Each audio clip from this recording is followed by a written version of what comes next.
my brother gave me some nose medicine.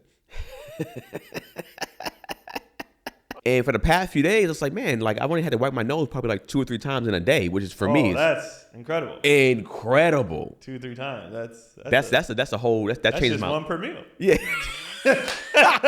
That's a wipe per meal. Three square wipes a day. This is life changing. I took a little shot before I got here because it was like one in the morning and at night. There's 2 different bottles. It's like one for the morning, one for the night, or whatever. Like colognes. Yeah, essentially. But right now, it's like, why is my nose is starting to run right now? I'm just like, bro. Wow. And I'm just like, yo, why is it that? What if your body's already built an immunity to it? It's like, no, fuck out of here. 3 days, baby. That's all we needed. Niggas are scrapping. But my thing is, it's like, I feel like, too, it's like it knows that I'm on camera. It's like my nose knows that I'm about to start filming. It's just like, oh, time to shine. Or like, what, your snot has an ego? We don't care, but you gonna show us on camera, nigga. Hold on. This is Gary. Oh, yeah. Where's he at? Yo. Oh, you need somebody to let him in? All right. We'll be back after these messages. Thanks for tuning in. Matter of fact, thanks for your patronage. Wildly inappropriate. See how I brutally honest it? Like, wow, that boy, wow. Don't you see them boys so crazy? Chilling with the homies, dog Keon, Gary, and KB.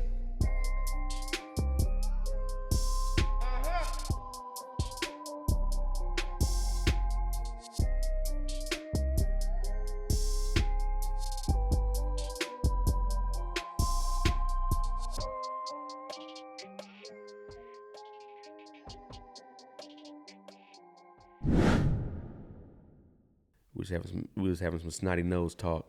Right. I thought I was healed. My brother had given me some medicine. Turns out it was nothing. Yeah, because he was working for... He's 4 wipes in. Yeah, it was working for a few days. I told him, I was like, I probably wipe 3 times in a day, and for me, that's massive. And today's already been 4. Damn. 3 square wipes a day. It was good. What if that was like an indicator of something, like your lady notices, and she's like, something going on with you? You cheating? Yeah, you're cheating. Hilarious. Your nose running. I know you fucking these hoes. Like that. That's like your nose stop running. It's like a sign that what you're bitch lying. got your nose no longer running? If she was like toxic, that'd be crazy. That'd be, oh man. Welcome everybody to another episode of Wildly Inappropriate, hosted by me, Gary Michael Anderson, and I thought you forgot your name. Keon Polee. And Keenan Baker, man, was cracking. Does this look broken to you? the finger. Yeah. I mean, yeah. I mean, it looks slightly off. I did this months ago. I thought it was a jam. And it can't bend. It can bend, but it Maybe don't. it's scar tissue. You think so? Scar tissue built like up. by bending like this, it hurts a little bit. Yeah, I think that's just scar tissue built up. Because I think if it was broken, you gotta like continuously, manipulate it. Okay. Yeah, loosen it. Because it swelled up really bad, and it was then it went away. a bruise. But this is like. If anything, yeah, I think Like, that's why just is it scar like tissue. this? So it's not. I didn't think it was broken. I thought it jammed it. But what would be? Because you got. You think it was dislocated? But you can't dislocate this part, can you? It was only. I was reaching in and fell, hit the dude's knee, and then it swelled up. I feel like any joint you can dislocate. yeah. Yeah. Maybe. So you think I need to? Does that hurt? A little bit. Oh shit! But I don't know. it's not. Maybe you go to your dick doctor. Cotty's. I never went to a dick doctor. Cotty's mental is. I mean, her medical is kicking in because she's in the Writers Guild now. Yeah. So I said I'm going in for a full. I want X-rays. I want. Cause we were talking about it before you walked in. 41, 40. I was fine. 41. I just started Shit's breaking starting to crumble. down, bro. Yeah. I told him the factory warranty runs out at 41. You get to 40. It's like, all right, cool. This is your last year. If I eat at a certain time or certain things at a certain that night, the next morning, I'm like, bro, what the fuck is going on? Like athletically fine, but just other shit. I'm just like, what is happening? Yeah, this nigga stomach growling. God damn, that was crazy. I'm starving. So I get it. Well, I mean, that's the thing too. It's like I ate. You know, what's funny? I was before I hit 40. I felt like I was able to also not eat until like 1 o'clock. I was able to fast or whatever. I feel like now that I can't relate. That shit is not happening no more. I'm drinking water with salt in it because you gotta just saying like when you drink water, because it's saying when you drink just regular water, it's not hydrating you for real. Mm-hmm. Wouldn't salt dehydrate you? No, you don't put a bunch of salt in there. It's supposed to be like electrolytes and sodium and stuff like that. Natural salt, not like your table salt. Make it like a homemade Gatorade without sugar. Yeah, basically. It's like Celtic salt or like what about sea salt?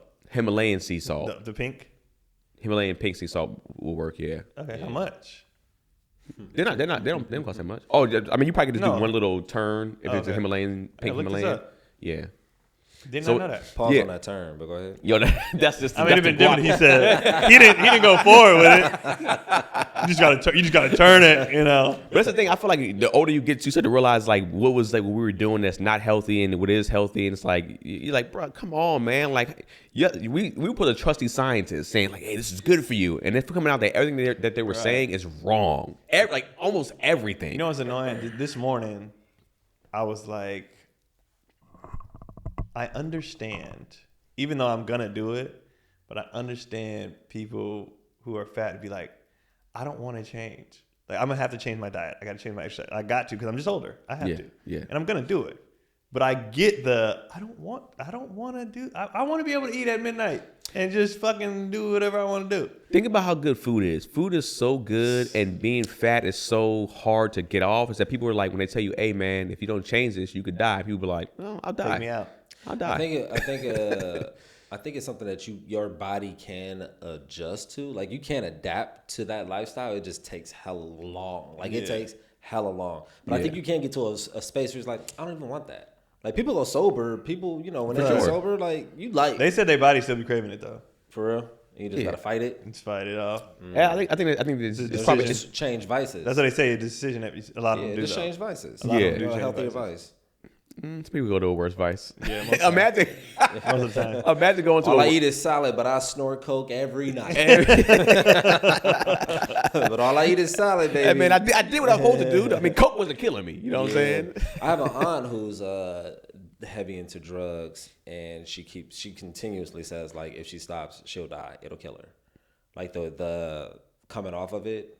They say that. They say like people who like a guy will go on. He's 70. He'll go on to the doctor. Are you a smoker? Keep smoking. Yeah. Because at this point, it's almost like it's kind of like a job, right? You know how people like they work their whole lives, and then when they stop working, they end up dying early. It's like if they probably would have worked the next 15 years, they probably would have survived 15 years. But it's like it could be something to that, I guess, scientifically. Well, them niggas be wrong all the time too. We just talked about, but I think that something is there for that. It's like if you been doing something for that long, it's like it might be better to stay on it.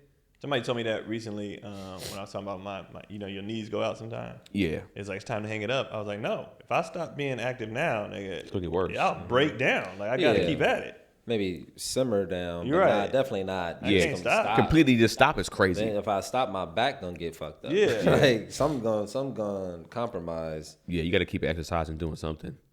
Mm-hmm. I've been thinking about turning it up, like getting back in like plyos, like plyometrics. Yeah. But I thought your ankles was fucked up. I mean, they've been like this since I was 8, though. Like, it's all I know. I used to. You never had good ankles? The first time I rolled it bad, I was 8, playing football, and because I'm a corner, you got to look for the ball. Yeah, you know what I'm saying. So they say you don't have to. So I was running, and I was faster than the kid. That was so I was turning back looking for it. So that was probably like and stepped on it, nigga rolled it over. That was it.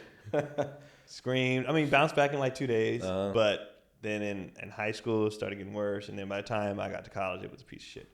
It started rolling when I didn't even do nothing.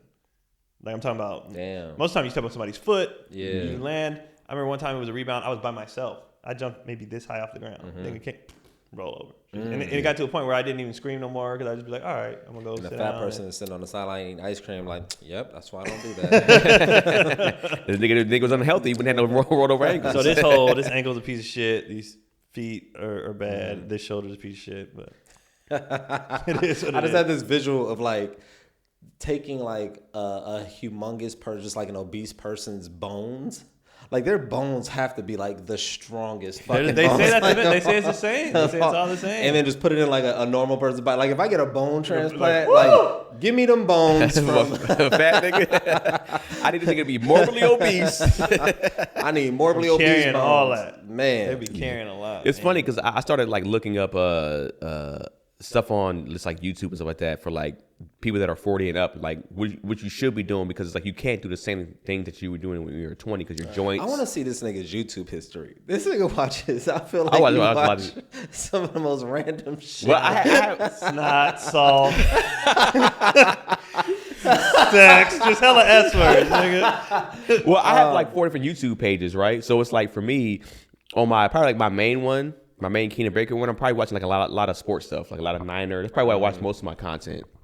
And then my comedy one, I try to like, I don't want to mess with the algorithm, so I kind of keep it mainly comedy and probably motivational. Oh, okay. You know what I'm saying? So, but yeah, I was looking up stuff for like 40-year-olds. It's like, yo, when you're 40, you should be doing more of these type of workouts. You don't got to go super aggressive with the weights because it's like your joints is just not going to recover the same. Yeah. And so it was just like, even from the athletic standpoint, it's like you got to, it's like this Asian cat. He was like, I think it's shredded. He was just like, I do a lot of just polymetrics, athletic stuff now. I don't do a whole bunch of weights. I do a lot of calisthenics. He was just like, bro, he was like, I'm more athletic than I was. And I want to get into yoga. Yoga's fire, but it's a beast. Yoga and what's the other one? Pilates. I don't Heard that know. shit I was hard doing as that fuck. heavy. I was doing that. Ain't no pretty hard. easy. Just go watch Pilates, bro. Yeah, I heard Pilates it's hard as is fucking crazy. And I was able to transfer some of the Pilates movements into like actual workouts. Just some of the stuff that they do with the legs, I was able to apply to like my shoulders as another tool to kind of. Was you on a machine or was you just? No, but they have like quite a few movements where you're like lying on your side and you're doing a bunch of shit, leg kicks and leg swings and twirls and like all type of shit with your leg. And I started doing that with my shoulders, like laying on the side and doing all the movements with the shoulder. Yeah. To get that same burn, and then also just the mobility of it. I do wonder is there a difference in the Pilates with the people that and the machines? I know a few comedians that do Pilates and they're on the machines. They be moving their leg, going up and down. I'm just like, I know mine's trash. I know it is. and they always say when a dude will come to the class and they think because they all buff and in shape, it's like it's a different type of workout. It's not the same. It's not muscle type workout like that. It's a different type of strength. So I was just like, Honestly, that's the only thing I want is mobility. Me too. That's At all this I want. age, that's all I want. yeah, I'm the same I want to be way. able to move, Yeah. be flexible, not pull anything, not tear anything.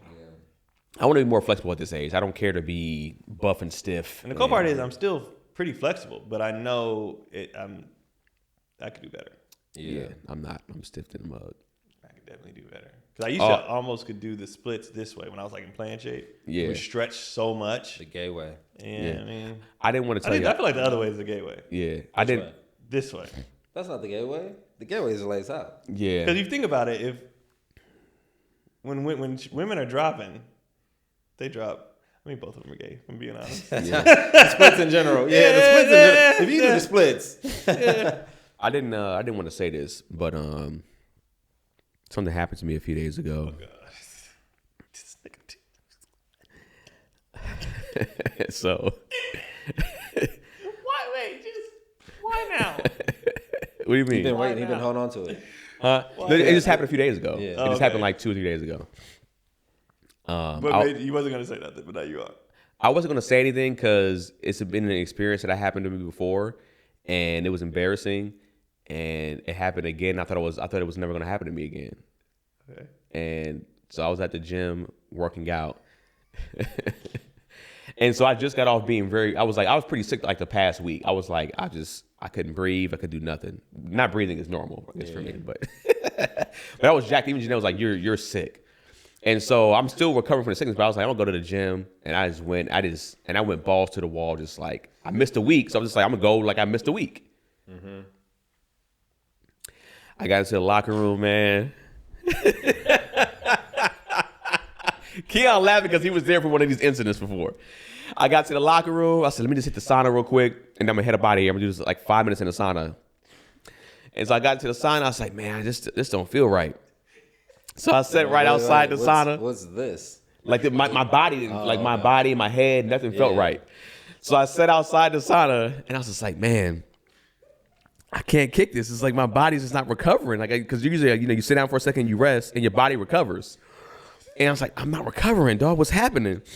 And so I was like, let me drink some water. I drank some water, and I was just like, damn, I'm not kicking it. So I was like, let me just try to get in my car. So if I pass out in my car, you want to be in the car? I want to be in my car behind the wheel of a moving vehicle.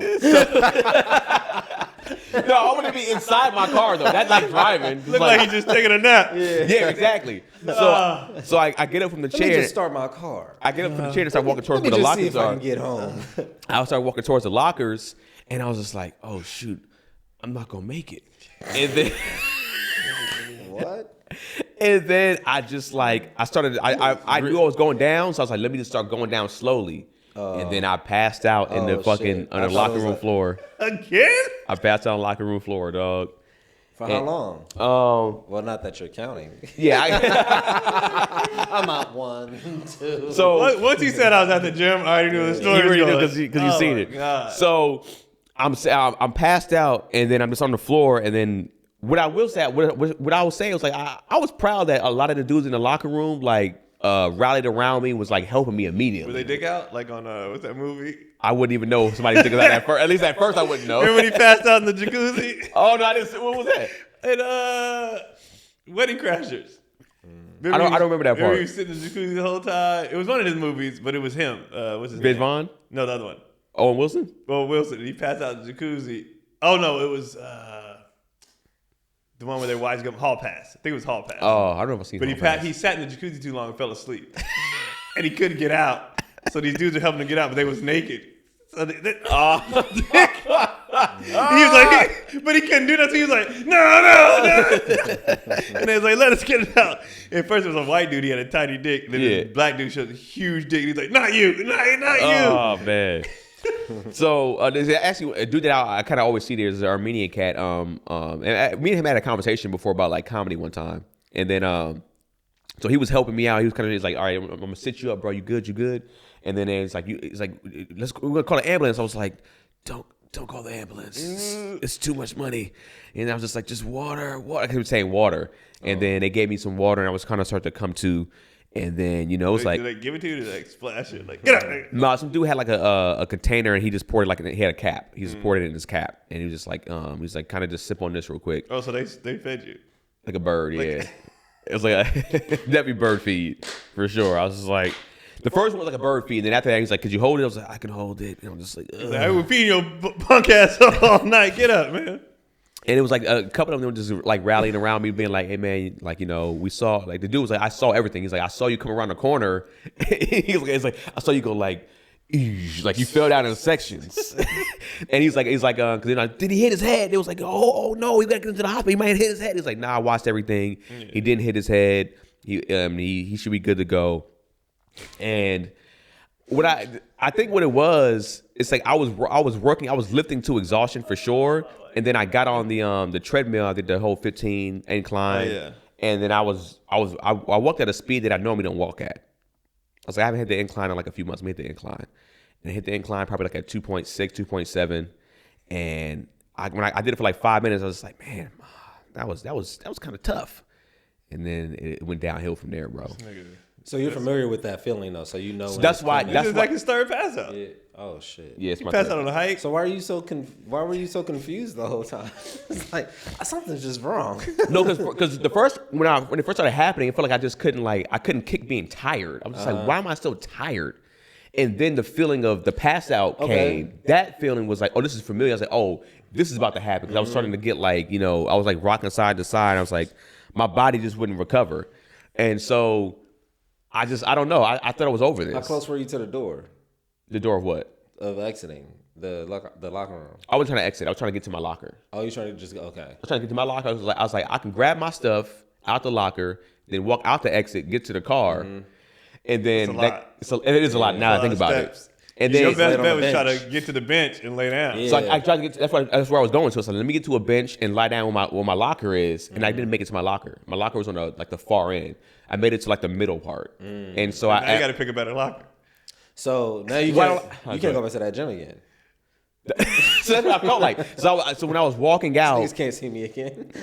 so when I was walking out, I felt like everybody, even the niggas that wasn't even in the locker room, was like, yeah, damn man, like he's that dude. Yeah. And I saw even women, because women shouldn't know that I passed out because it's in the men's locker room. Oh, they know. They probably do. They know for sure. We got somebody in. They probably even announced that we got somebody passed out in the male locker room. I don't Do know. we have any female doctors here who can go help it? Yeah, we got a medical emergency. A weak nigga. A nigga who can't handle the treadmill. So, God, I finally started to like recover. So how do you feel afterwards? Like, are you like, okay, I'm cool, I'm back? Is that what it's like? It takes a second. It's like my body is like Resets. It's not a full reset. It's like I'm drinking when I'm starting to hydrate. It's like my body's like feeling like, all right, It's like fill up from the yeah, toes it feels up. like that. It's like all right, it's filling up. It's like okay. all right, You cool. watching the battery go up, nigga, on the charger? It's only right here. I'm not fully charged yet. Now I'm right here at the waist, and it's just time and water. It's time and water. Yeah. And so when I got to the car, I was like, okay, cool. I'm cognizant to do everything. I can drive home. I don't you feel just like left after that? yeah. I walked out. I mean, you can't continue your workout. I know, but you got gotta you got to get a nigga Venmo. Like, hey, bro, you get a nigga Venmo or something. Like, you me just $20, gonna leave? Yeah, like. Well, so the dude bought the guy that one of the managers that worked there. He bought one of the big bottles of water. He gave me that. They took my information down. I just said, make sure We got to document this. Yeah. Because when you come in here, we got put him on the wall. Put him on the wall. But it look, Oh shit! it's not gonna be his membership picture. It's him in the light. Yeah. Oh damn. So Lay it out. I get to the car, and then I was like, I called Janelle. I knew to call Janelle, and then I'm just like, hey, I'm just letting you know this is what happened at the gym or whatever. Again, Keenan. And so she just like, how far are you or whatever? Or where are you at? I was like, I'm about to drive home. She said, okay. So I get in, I walk into the door, and she walked up. She's like, goofy ass nigga. First thing she said, you goofy ass, you goofy ass passed out. And I was just like, I feel like you should have asked if I was all right first. Yeah.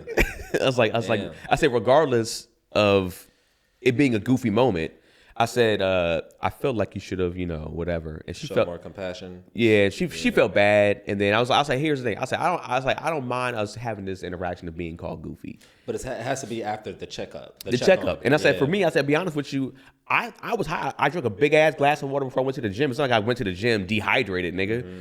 And she's just like, yeah, but you're coming off being sick, bro. Like you shouldn't even. Why are you going hard anyway? You should be going super light, recover, and then next week you should be going hard at the gym. What are you thinking?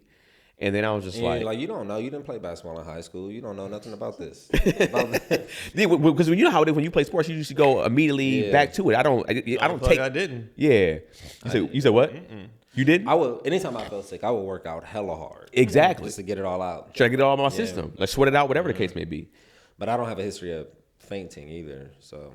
But look at you. The first time was, I didn't know. Was the first time the hike or with you? The hike.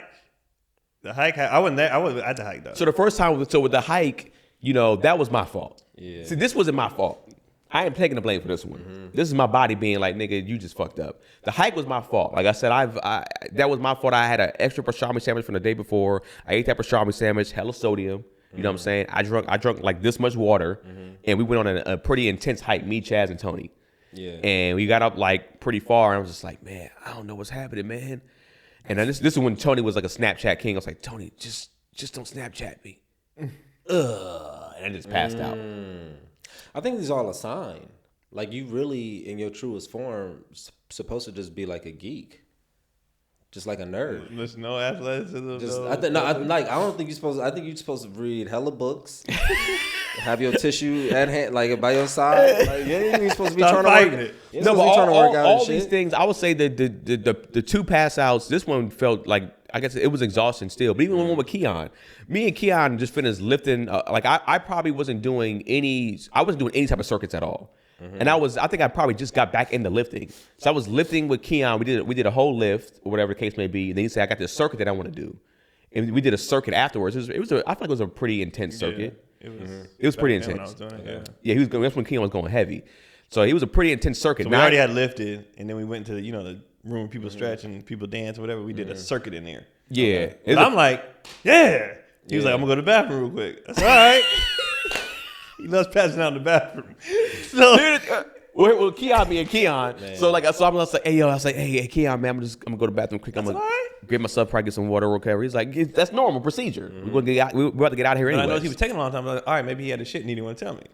Did this dude come out? Nigga, I'm like, God damn, he's taking forever, you know what I mean? He's being carried out. Dude come out and he goes, hey man, I think your boy So I don't know this part of course. I don't know what's happening here. So he comes Yeah, because you were unconscious.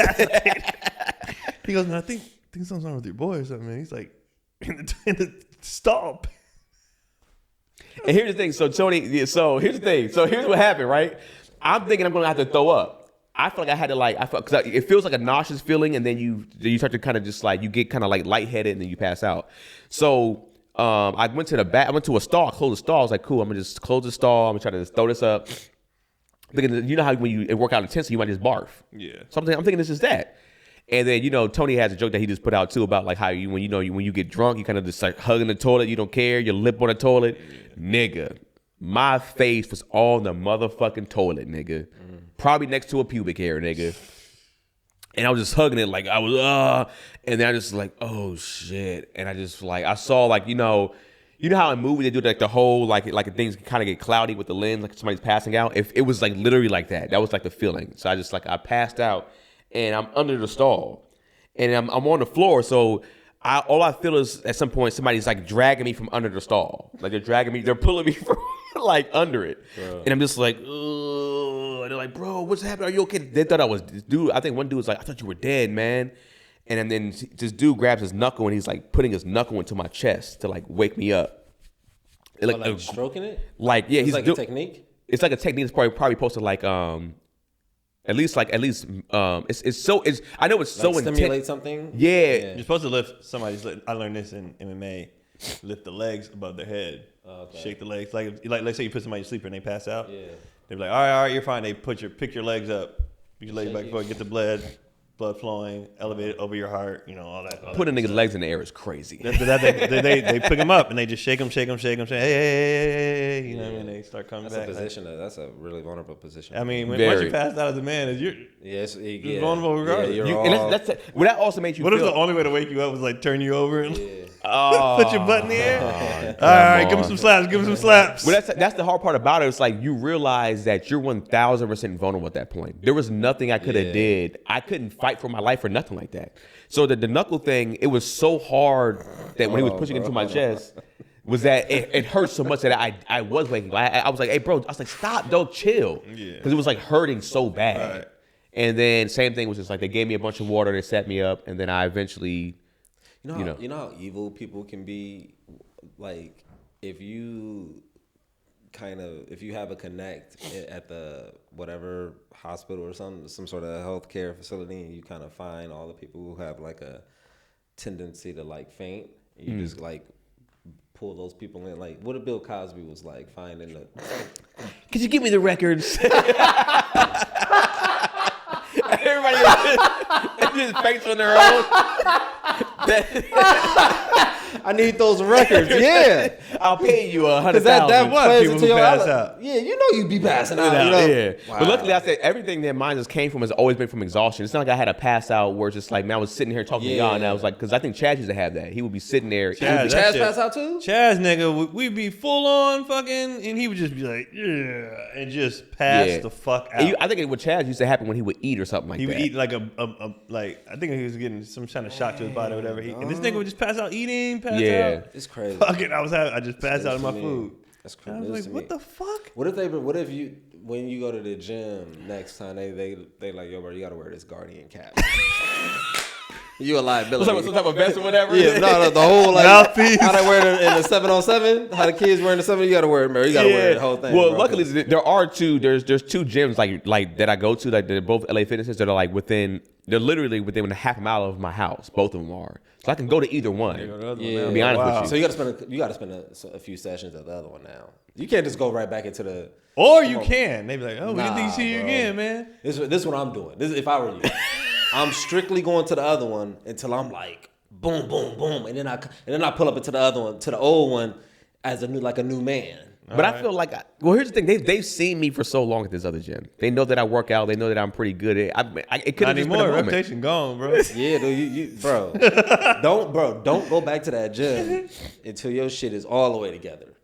Don't go back until April. April, nigga. April. and then you can even, found out I had this condition. Yeah, yep.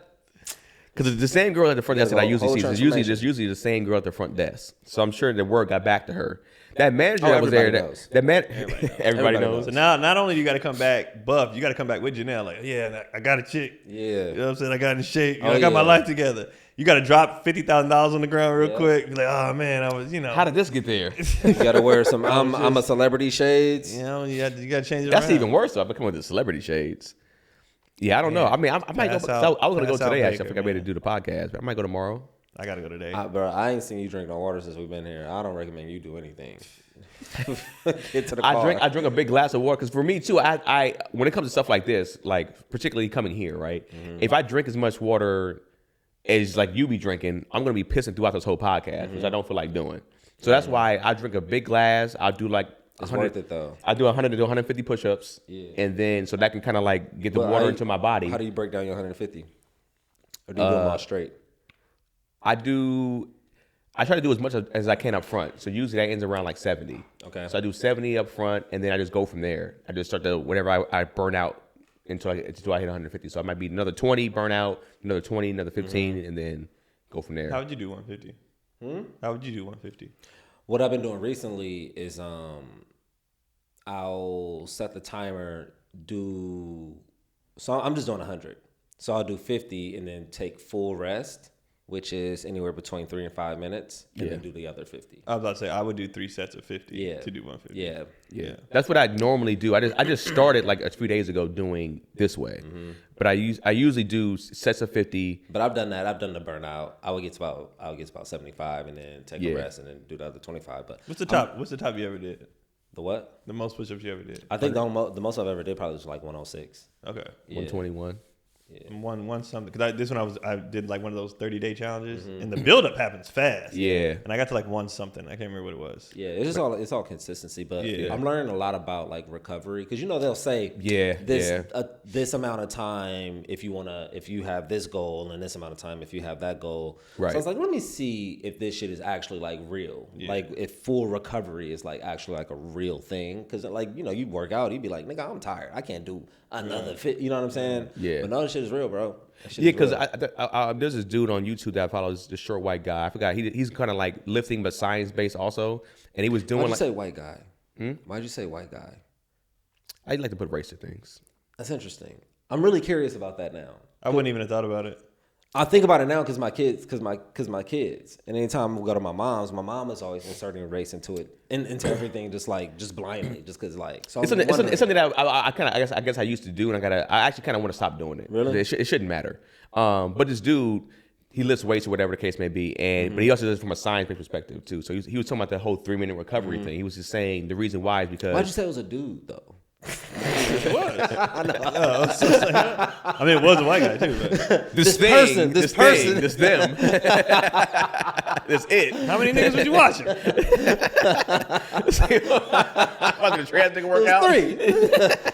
So this dude or whatever, he's saying the 3-minute rest is because you want your body to fully recover so you can get the maximum reps again or whatever. Yeah, but I knew that as a concept, but I didn't know that as like an actual objective fact. Oh, okay. And so he did that is actually like. So he did the research and he did like the whole. This is how I used to always work out, which is the way that we mostly work out. A lot of times you just say, you think it's just making up numbers. Yeah. Like, right. I just take 60 seconds and I go again. Yeah. So he was just showing it. It was just like he showed his body after a year doing it this way versus the regular way he does it. He was just like, my body looks more like this. And he's like, and I was lifting. Like he was like, I lifted more. What did he say? He was like, I wasn't doing the 3 to 5 sets anymore. He was like, I was just doing 2, the heaviest reps that I could do. And that was it. He was like, I was just lifting as heavy as I could for the first one, and then burn out in the second one as heavy as I could. And then I saw even better results lifting twice instead of 3 to 5 times. And it was like, with longer rest, less more. That makes sense. Yeah. And so I kind of started to move that way myself. I'll try that.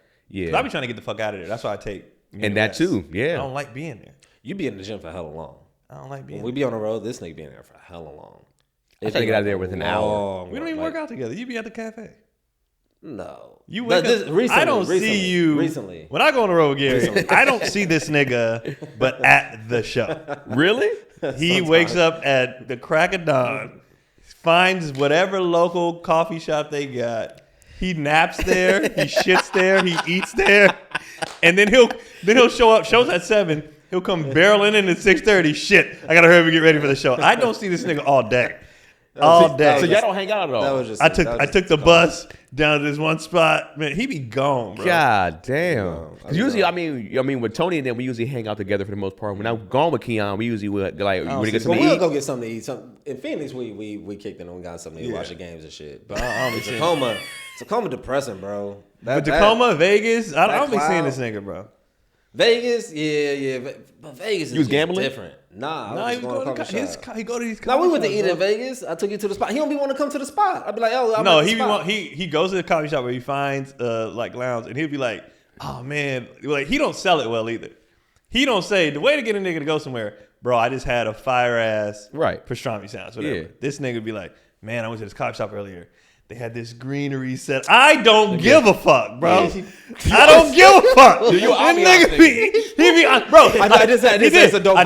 I laid down in the grass. I took a nap and I was just in my corner and there were butterflies. That's how you get my wife. I don't If you would care, have said, bro. "Hey, there's a coffee shop," It's a dope vibe. She would like, Yeah. "Oh, where's it at?" Now, if he said, "Now, we went to the spot," I don't like putting that pressure. Like, cause even if the food fire, I don't like putting that pressure on it. That's fair. Because then you come and then it's cool. because we did go to the spot and the breakfast burrito was fire. Yeah. Okay, It was good. Usually, coffee shops are very hit or miss for me for the food. Yeah. But this wasn't a coffee shop. Well, it was kind of like a hybrid. Yeah. Okay. But that's where we saw all those comics. Yeah, we ran into Dean Del Rey there.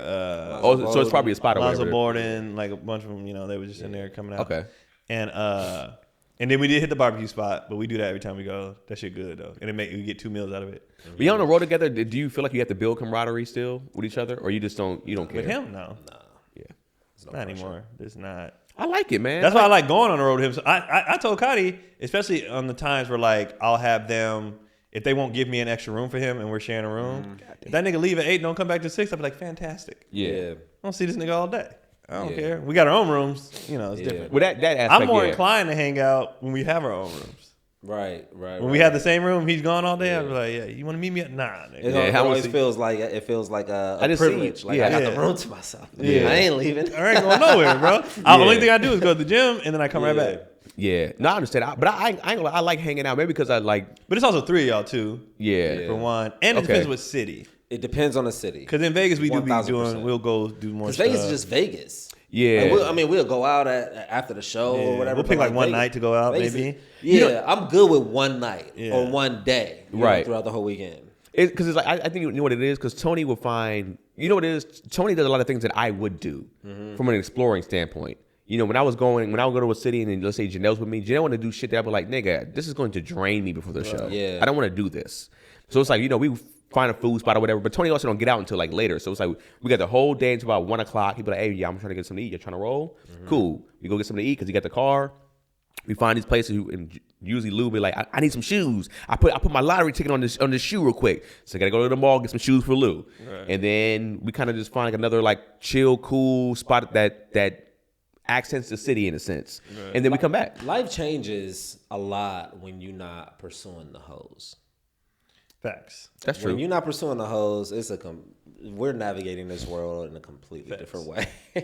Yeah. Now I will say on the road too though, unless it's a city I want to see, like when I went to Philly, when I went to DC, I was on the move. Yeah. Because I wanted to see There's a bunch of shit. Yeah. the shit. You know what I'm saying? Yeah, for sure. And then some cities I'm like, what am I doing in Tacoma? Yeah. Like I'm chilling. I did go to my cousin, but I went to watch a football game with my cousin. Like, Yeah. I'll And do I went that. and kicked it with my boy. Yeah. So like, In Vegas, you got family too, so it's probably different. but some places I'm just like, this is a break for my kid. Well, I don't have to do shit. That's bro. a huge thing. So It's I a break don't. for I me. sit in that room because I'm like, nigga, I don't never get to just do nothing. Right. Yeah. Like I know, I mean, it's probably different for y'all because y'all probably don't really care about it. But like, it's like when I do laughs in Sacramento, I usually get there like on Thursday, so I can just relax for a day and think about nothing, and just eat and fucking do nothing. Maybe go over my set a few times or write some new jokes, or whatever the case may be. And then Friday is the day where it's just like, all right, cool. I know the show's on my mind, so it's different, and especially too. I guess, like I said, you headline more than I do.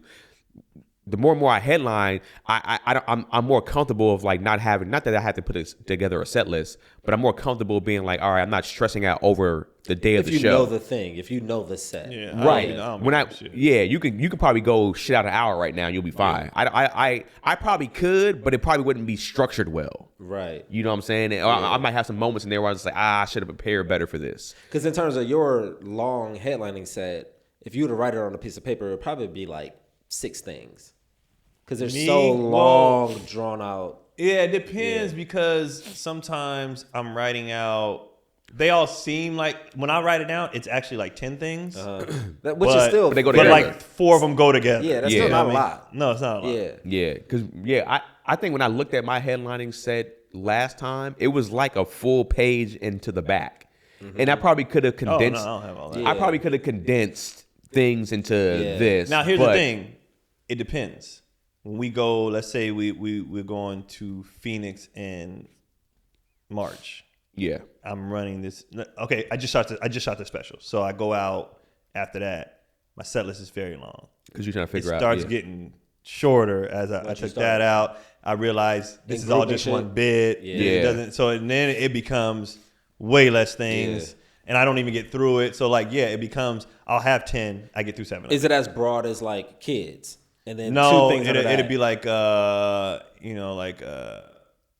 erectile dysfunction. it'd say vasectomy. He's gonna stick to that. He's gonna stay on it. I mean, he's gonna push it. You know, Like for instance, yesterday, one of my jokes that I did was big booty bitches with short arms, right? so wordy. Yeah. And so I might cut it down to big booty bitches, but right now it's big booty bitches, little arms, or whatever. That's pretty much the name of the joke, or whatever the case may be. But it's like that's also a part of what I just talked about before, which is like knowing. You should know who you should really be with. Yeah. It's kind of leads. It Right. all is broken down It's into gonna- that particular it's gonna premise. go together. But I break it down into sections like that sometimes for me because from a memory standpoint, I might forget something. Yeah. And so I'll be like, all right, I need to know this is the next layer. Get to the big booty part. Get to the hood nigga part. Get to this part. Which is usually like the punchline, the big punch. Right, Yeah. right. So it's like that's how I at least break it down. That's why it always seems like it's a little bit longer, at least on paper. Yeah. Yeah, mine will just say like it'll go from like homeless, homeless, schizophrenia, it'll have all these things, and then after a while it's just homeless. Yeah, And I know to do all the beats. Yeah, all the from beats that. to it. And Yeah. then it's like I used to have my dad's stuff. I had it broken down by each tag thing that he did, and Yeah. then I just wrote it down as free lunch. Okay. And got that's you. it. But the bit is 7 minutes. But I know I used to write all 5 things that ran in it when I first start, and Yeah. then it's free lunch. So on my set, it comes now. It's 4 things. Now it's it gets shorter and shorter. Yeah. It's probably repetition too, because I feel like since I'm not headlining as much, it's hard for me to always condense those things in my set because I'm not doing an hour. It's like I'm not going to probably and I probably should just do it that way. I'm like, all right, I'm going to work on the big booty bitches short arms, that whole bit, and just do it for You my should. set tonight, Yeah. and not do anything else. Just be like, no, this is going to be the whole set, the Remember whole we 10 talked minutes. about that before. Like comedians put the pressure on themselves to work out all these different things. Right. If you talk about one thing for 15 minutes, so what? Yeah. So what? Yeah. Like when I was working the vasectomy bit, some nights that was the only thing I did. If I was doing a shorter set, Yeah. that's all I did the whole time. Yeah. I was like, I need to work this bit out. If I don't get into anything else, oh well. I need to work this bit. And truthfully, you do those when you're doing shows like let's say you're doing a chocolate or flappers or whatever. You only got 15 minutes. People be like, that's the vasectomy guy, or that's the Got you. that's the short arm guy. You know what I Yeah. mean? You talked about one thing, but you're actually memorable. Yeah. And you're Yeah. working out this thing. So I'm like, Yeah. we always put the pressure like I got to work out 3 bits tonight, I gotta 4 or 5 bits. Yeah. That's just us work on putting this it one. on their attention span and also kind of keeping it interesting for us. But if you have a different tagline that goes along with this story or this journey or whatever, it feels like a bunch of different jokes into one thing. You know? Yeah. Yeah, and that's one thing I'm just like I gotta just lock into because I'll have those moments I'll be like, nah, man, I gotta. If I'm doing like a 7-minute set, let me try to get like 3 or 4 of these jokes off. It's like Right. just You're do trying to one work them joke. out. Yeah, you're trying to work them out. I get it. Yeah, But to his point, like towards the end of my set, I start going in relationships. It used to have all these things. Now I just put marriage. yeah, I don't need to write. I know what I'm gonna do and what I'm gonna go into, and sometimes I play with it. So it's gonna be different. The only thing I write down specifically, if I keep forgetting a tag, I have to write that tag down because I'm gonna keep forgetting it. Yeah. Right. I'm like, this is yeah. a part that I keep forgetting to do, and I got to do this part. Yeah. All right. Yeah, I mean, Kind of, yeah. I be liking to talk comedy sometimes. I feel like I haven't talked comedy with at least with people in a minute. yeah, Yeah. be like that. So y'all be on adventures. We got to do more adventures on the road. Yeah. But see, like We the next touched thing on I'm that. going is Fort Worth. Like, there's that Jesus downtown Christ. area. Yeah, we did some shit in Dallas. We did some shit in Dallas, we did a lot of Yeah. Well, where that club is at is like it's It was pretty nice where we were the hotel I was at, and then because you doing this the club you're gonna be doing right out there. Yeah. So it's like that the club is actually in that downtown area Where it says the sign. That's what when I Googled Fort Worth, it had a sign. That's like it's like this row that people go to or whatever. It's like one of the first things that pop up Google Eyes. I'm not sure, but I know my particular weekend, I forgot what was going on there. They had all the roads blocked off, so it was kind of weird. What's the college that's there? The big in college. Fort Worth. It's not UT because UT I think is in Austin. No, yeah, that's not there. Is Texas Christian there? TCU Yeah, I think or so. That's just there. I think so. it might be TCU. So I saw a stadium. I was like, it's a school here, and I just couldn't remember what school was there. Yeah. Okay. In Dallas we did hella shit. The only Yeah. thing we didn't do was go to the Cowboy Stadium because it was too far.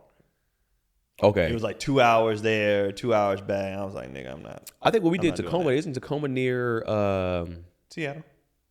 No. The college is next to Washington or Washington State. I think it's Washington. Yeah. Yeah, you dub. You did. Yeah. So yeah, Dallas we went hella places. I like Fort Worth, man. But yeah, I've never been, so it'll be cool. I'm trying to think. Oh, Tulsa, I went around, but I wasn't with you. I was with Larry Starks. So Tulsa, I went to Black Wall Street to see all that. It was like, How far is Tulsa from Houston then? Because I thought Larry was out in Houston. he actually lives in Lexington, Kentucky, Oh, okay. but he flies free. Okay. So he was like, "Yeah, I'll do it." And that was like cool, but also I was like, "Man, fucking History. Yeah. like you just be like all this shit, like you niggas." Birmingham, I didn't really go anywhere. I was like, I mean, went to this food spot, and then that was it. There's not much in Alabama for real, at least that I've been to. I think Birmingham is actually one of the more popping cities. Yeah. It is. Because when I was going to college in Montgomery's not popping like that. It's like yeah, it's really there. Because even Tuskegee was rough. Birmingham is where everything was cracking at. Now New York, I'll be on the move. New York, Yeah, we went to New York that first time. We went hella places, like hella. We was. I feel like you have to in New York. It's like you step outside. There's so many places that there's like as soon as you step outside, especially if you're in the city like that, Manhattan, whatever it is. It's like just as soon as you walk outside, you can go to mad food spots. Just anything. There's a lot of character in New York. I think about other cities. Yeah, no way you going to New York and just sitting in the house. Nah. Yeah. Unless you upstate or something like that, maybe you can get away with that. Houston, but I was outside. Houston. But I just be going to food spots, really, unless it's Yeah. monument stuff. Like, you know what I mean? Yeah. I just go to eat. That's what it is too. Is like when I be reaching out to be like, hey, what's to do in these cities? If I am headlining, a lot of people don't be hitting me back. For Tony, I think when he reaches out, he be having like 15 people be like, hey, come to my place, do this, come over here, do this, and it's just like there's a lot of spots for him to go to. But oh, this is kind of dope, and this is up his alley.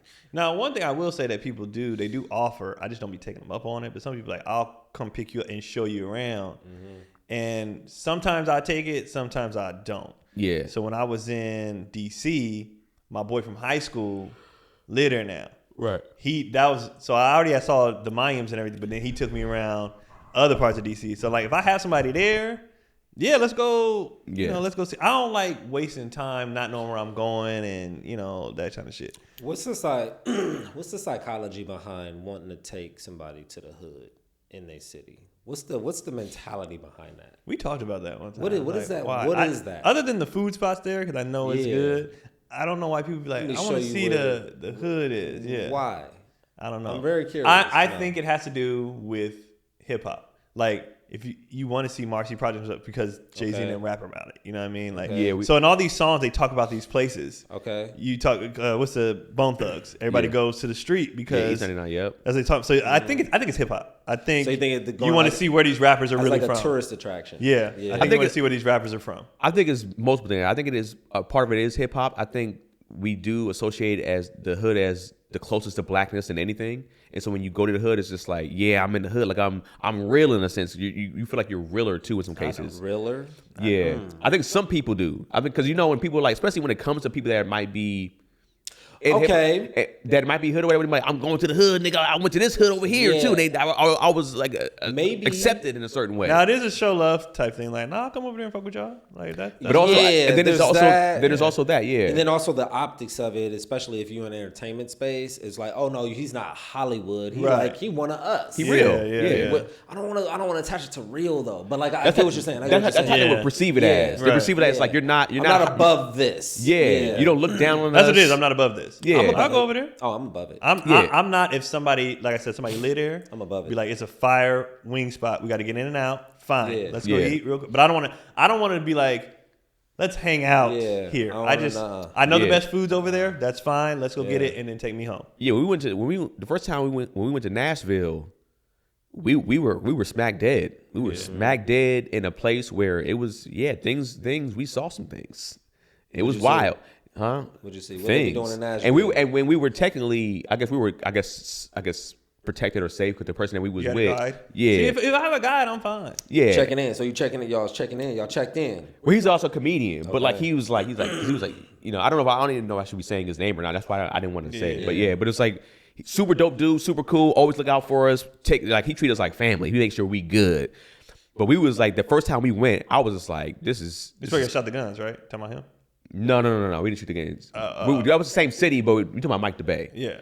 But that wasn't in the hood. That was like I thought he took y'all out though. No, it wasn't. It wasn't Mike.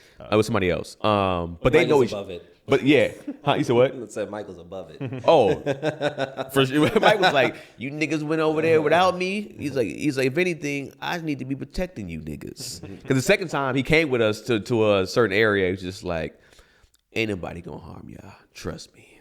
And the person that took us over there, but Mike, which is funny because there's the YNs today don't have that level of like respect at all whatsoever. So it's crazy for anybody to think that they can protect anyone. I guess where we're at, the YNs wasn't necessarily taking over that area. It was still like the OGs in that area. Okay. So I think even that's why Mike was kind of like, y'all be good, but then I got a lot of things on me. We'll be good.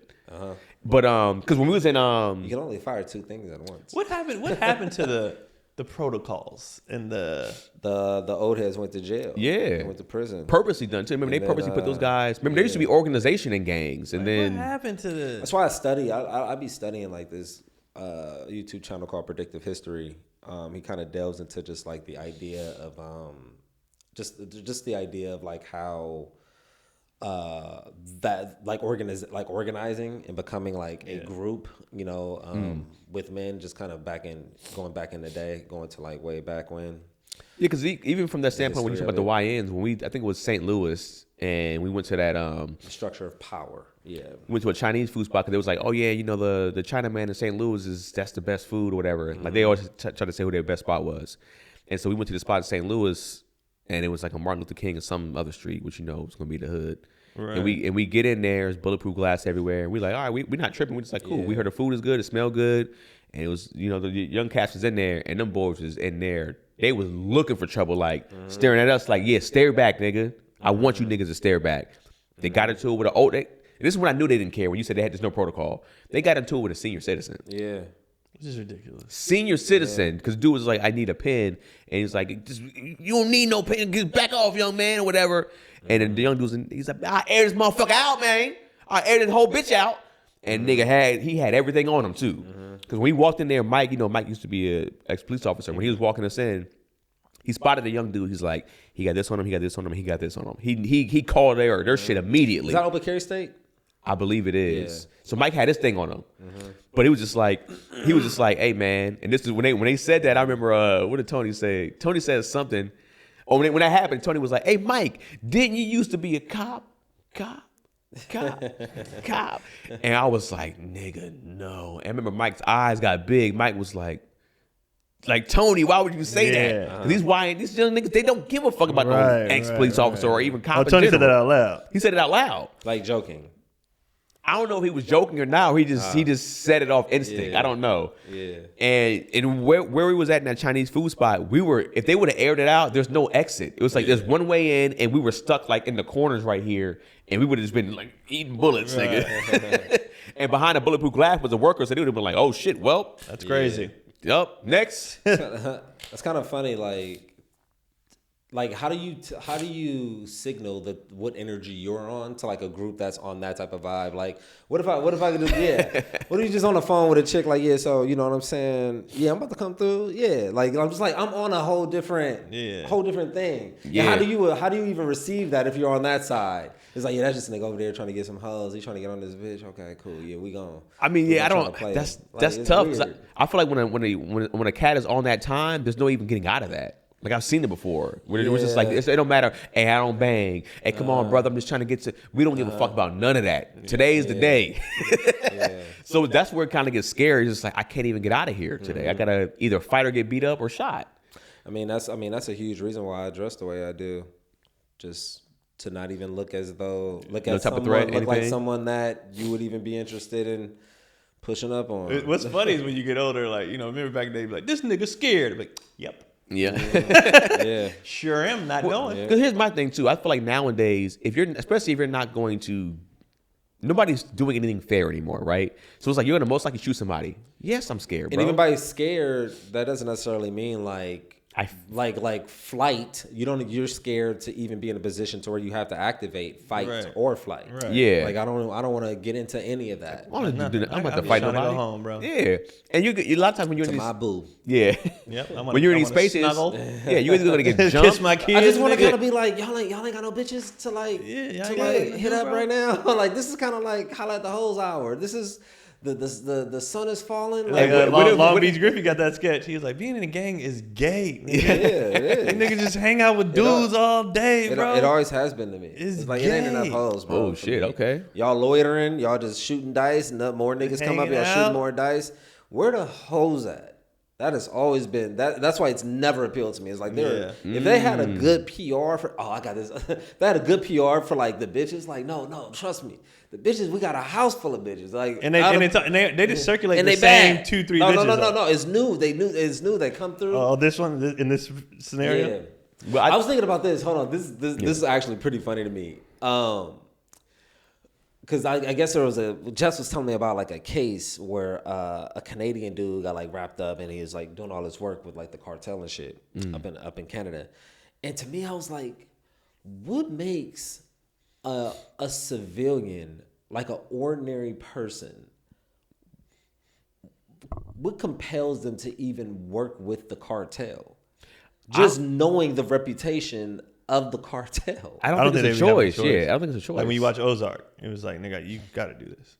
It is what it is. You think so? We're going to launder money through this here, and that's just it. I don't think anybody seeks the cartel out. Like, hey, it's like a civilian. I think you're convenient. Yeah, because you got a nice building. Yeah, that we can funnel money through. We don't do that here. It's like, hey, I know you don't do that here, but hey, here's some money. They might even come in first. Hey, here's some money for us to be working here. Let's take over your building. So you think they get extorted? For sure. I think so. I think in most cases it's probably more along the lines of that. Oh, Canadian Olympian. Okay, there we go. It was a Canadian Olympian. You know what I'm saying? So I don't know if you watched. Well, I guess it was kind of like that, but it kind of wasn't like that. But there's a movie with Ben Affleck and Matt Damon called Rip. I just watched it. Pretty good. It's pretty good. But it's like you have the cartel being like they had their whole moment of just like, hey man, What nuts? They own that whole block though. Right. Remember, it was like they took over that whole block. Hold on, I didn't know it went this direction. Hold on. What a football player. Former Olympian wanted for running transnational drug enterprise and ordering several murders added to FBI's list of 10 most wanted fugitives. Jesus. Former Olympic snowboarder and Canadian national Ryan Wedding, 43, Canadian. They're so nice. Has been added to the FBI's top 10 most wanted fugitive list. That's crazy. Okay. But the same thing happened with that football player, right? That used to be a quarterback for SC? Was it? They had a documentary about him? No, he did something else, didn't he? But he was working with the cartel, wasn't he? He was doing. It was drugs or something like that. Maybe muling, or he's a mule. I don't know. Something. I forgot what it was. Yeah. Yeah, so I'm like, Wedding went from shredding powder on the slopes at the Olympics to distributing powder cocaine on the streets of the U.S. writer in his native Canada. But I'm like, so how did that happen for him? Like, how did he get into it? Huh? I don't know. That's what I'm saying. Like, somebody like that, like... How'd the SC quarterback get into it? I don't know, like... What ends up happening is, I think sometimes, at least when you hear the stories... Go ahead. I'm going to tell you what I think happened. Okay. I think the cartel got a great PR team, and they're like, hey, I know what y'all heard about us, but that's not what we about. Like, to be honest, we actually pretty chill here. Like, we're really a family. You know what I mean? I think they look at it like they got hella bread. They're like, yo, we can give you this amount of money. But it's no amount of money that to be tied to a cartel. That's crazy. I mean, some people not me. You know what I mean? Like, there's no way you gonna be like, I'm not getting out. Yeah, it's like there's no way you're just gonna be like, oh, that's a lot of money. Let's do it. I think some people are egotistical and they think they can. They be like, I'm going to take this amount of money after I do this one gig, and I'm going to leave after this. And it's like, there's no leaving. Yeah. So I think a lot of it is ego on their end too. But I also think the cartel's looking at it like, hey, we're going to come in, not necessarily soft, but like, hey, here's some money for what we need from you. And I don't want to do that. No, this is not an ask. You're going to do this because you're going to. And if you don't do this, we're not going to kill you. We're going to send you your mom's fingers in a few days. Right. But how do we even know that? How do we even know that's their... We watch so much TV and shit, we think that's their process. Well, I guess we can only go off of that, and then that's being actually documented from a supposedly truthful standpoint. Yeah, and you hear the rumors, and like, I mean, the lore. There's a lot of lore. Which on their end is kind of dope, right? It's just like, these niggas are scared of us. Yeah, you want to be cool about it. It's like, these niggas, we got the whole world shook. Yeah, it's just weird. Sorry, I'm trying to get a feeling for this other thing. But even back to your gang standpoint, that's how I was going to join. Was because of that. The PR of like these dudes was like, we get money, we get bitches, money, we get bitches. And I'm just like, nigga, that's sounds like a two sets of bitches. How many is in the set of bitches? Does the cartel get bitches? I guess. I feel like the head niggas do. I don't know, bro. Where's the thing? If you got money, you got bitches though. So if you getting money, you probably got some hoes. That feels like, honestly, But also, the cartel versus hanging out in the street corner is a different thing. Yeah. That's an organization. But money... True. To me, that's more appealing than hanging out on the street every day. Hold on. I think I may have pieced something together. Because you think of money, you get money, you got the hoes, right? Mm. But I think that tops out at a certain... Because imagine if we're like, directors or high level executives in entertainment, and not on a front facing, like, not in front of the camera, behind the camera, and behind the scenes, and we got bread like that, right? It feels like that sort of prestige or whatever tops out at what age of woman is going to be like wooed by that? Like a 20-something-year-old. Yeah. Right. So I think that ushers in sort of these age inappropriate relationships. Because you 50, you know what I mean? A 42-year-old woman's not going to be wooed by like, oh. Enough. They wanted to. That money. That you real think money? so? Absolutely. When it's lifestyle, it depends on the lifestyle. It's like you gotta understand. There's some women that are in their 40s that still love dudes from the streets. Like they still even go after those type of guys.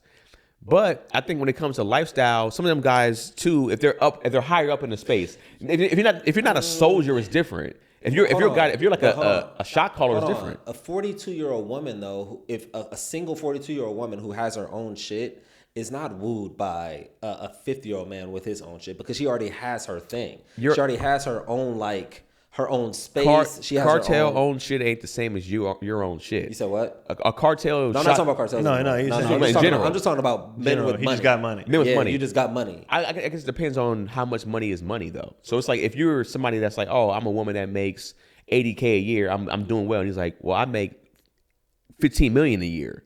It's like that's a vast difference in lifestyle to where you can still be wooed by that, because you can't go. I think it tops out though. I don't think it can carry a relationship the way you can with like a 22-year-old girl or a 23-year-old. I think at some point in time that 40-year-old woman's going to be like, all right, I need what else? Yeah, what else? Yeah, that's what I'm saying. I'm for bored. sure. I think much sooner than. Oh, for sure. Oh, I agree. much sooner. Yeah, I agree with that. I agree. The 20-something-year-old, she can probably go through her whole 20s of She's just partying. Yeah, with your money. Yeah, with your money, going shopping, getting clothes. This woman gonna be because I think there's dudes who are like flabbergasted that you're not interested in me. Look at all this money I got. You know what I mean? It's like, no, I'm not. That's not, and then that's when, you know, all other shit starts unfolding. Once a lame, always a lame. I think that money doesn't unlame you either. I think some women look at that and be like, yo, it don't matter about the money to me either. Like, you're a loser. Like, you're Is a a weirdo. woman a loser for being a gold digger and seeking money? Yeah. I think she is. Yeah. You think so? Yeah. I get it, though. I get on I her think end. anybody who doesn't want for themselves, like even at all, you're a bum to me. Okay. You're a bum. But As an adult, I just couldn't. You're a bum. You don't respect it. Okay. If your only ambition is to live off somebody, you're a bum to me. Okay, but Man or woman? Man or woman? Man or woman? It's different though because Yeah, I can't a fully- woman's goal can be to be a mother. Yeah, be a That's housewife. fine. and raise That's a the family. thing. That's but the you're thing. living off someone. Yeah, but you're contributing. So I'll say that somebody who doesn't contribute is a bum to me. Well, you- yeah. So you're saying they just want a lifestyle. But you could be a they don't gold want- Because you could be a contribute- stay-at-home mother, but be a fantastic mother. I'm talking Yeah, about that's your kids are for taken sure. care of. But you can also be There's a lot young of- girl and you are contributing that pussy to that older dude. You're contributing. I mean, you can also be a mother and be a gold digger, too. You can, Yeah. but I'm just saying, like, if you're a really dope mom and wife, that counts to me. Everyone is offering something in a relationship, in this transaction of a relationship. Yeah. Like, Oh, for sure. I agree. everybody's getting something. It You know depends what I on mean? it depends on what you value and how you value it, with the price Yeah, tag. It's the like, price of that. Yeah. Because some Yeah. people really just don't. I don't want to do shit. yeah. Like I don't want to do. Like But- when you're a mother, you're doing something. Okay. I'm talking about people who live like I don't do shit, So- but sit in the house all But day. there's vacation. another way to look Shop, at that. vacation. Right, that's what I'm saying. I don't That's do what shit. But technically speaking, most people don't want to do shit. Most people want to be laying out on the beach somewhere. That's true. And if you I mean, got that's the if true. you got the opportunity to do that, I couldn't live with it as an adult though. I couldn't because now because you have my livelihood is determined by you. yeah, and If that's you decide I'm done, what I'm gonna do now? that's what a traditional relationship used to be for women. Well, yeah, You know what I mean? You know, but they don't have to do that. No, that's what it is. You don't have to do that no more. You don't have to do that anymore. No. You work so hard to get these jobs. You know, you don't have to. Work. But But I just honestly, I don't trust anybody on this planet to fully live what off it- somebody. There's that's not a what it person on is. this planet that I want to live off of. You should never put that much trust in somebody that's Yeah, going to that's take care of crazy. you. If anything, But I mean, that's what marriage was supposed to be. And then if this doesn't work, then you get half and I get half and we go our separate ways. So you're not leaving with absolutely nothing. But to what kind if of somebody rebuild. essentially also too gets a lot of money, like let's say whether they inherit it or they hit big somewhere investment wise and they got like 20 million. It's like, I'm going to live with this for the rest of my life. I don't care to do anything again. I don't want to work anything. I don't want to lift a muscle besides go on vacation, go eat, go do things. Would you consider them a lazy person? Hold Because on, they're not you gotta doing say it again. anything? Say it again. From a different standpoint of like a person that like, what do you consider, I guess, lazy, I guess?